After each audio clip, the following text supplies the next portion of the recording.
I, Mr. Harivangarwar, is coming before you with the topic intra-industrial trade.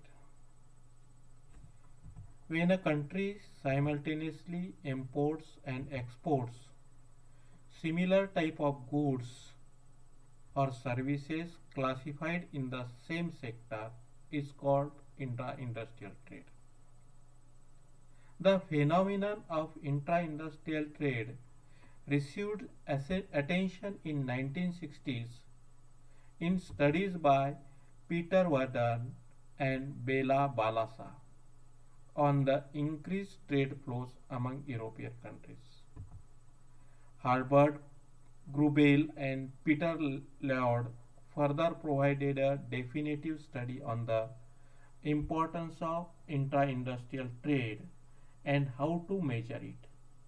In the 1980s and 1990s, valid theoretical foundation for explaining intra-industrial trade with the new trade literature based on a monopolistic competition framework.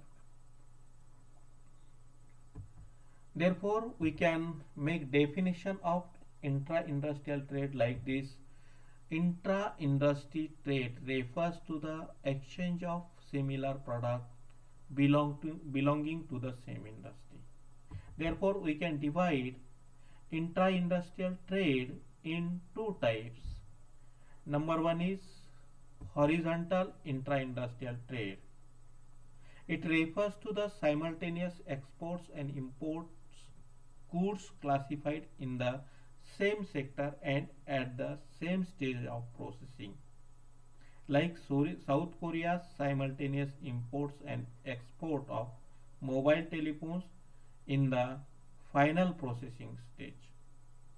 Classification of these mobile phones in the same sector is done as they are produced using similar technology and provide similar functions. The fact that the exported Samsung telephones differ in appearance and product characteristics slightly from the imported Nokia telephones cater to the desire of different types of customers. Next type is vertical intra-industry trade. It refers to the simultaneous exports and imports of goods classified in the same sector but at different stages of processing. This is probably based on the ability to organize fragmentation of the production process into different stages, each performed at different locations by taking advantage of the local conditions. For example, China imports technology intensive computer components and uses its abundantly available labor force to assemble these components in the labor intensive final production stage before the components are exported again to the Europe or the USA. Therefore, there are some benefits of intra-industrial trade. The benefits of intra-industry trade have been explained by various business researchers, and all of these benefits can be summarized into three categories, which are illustrated by Johnson and Taylor. First category is increase the variety of products. Intra-industry trade increases the variety of products in the same industry, which is beneficial to both businesses as well as consumers. This is possible because in today's scenario, product range from the same industry can be highly differentiated, and intra-industry trade will provide the opportunity of having a vast range of differentiated products within the markets of trading partners. Next benefit is opportunity of benefit from the economies of scale and competition.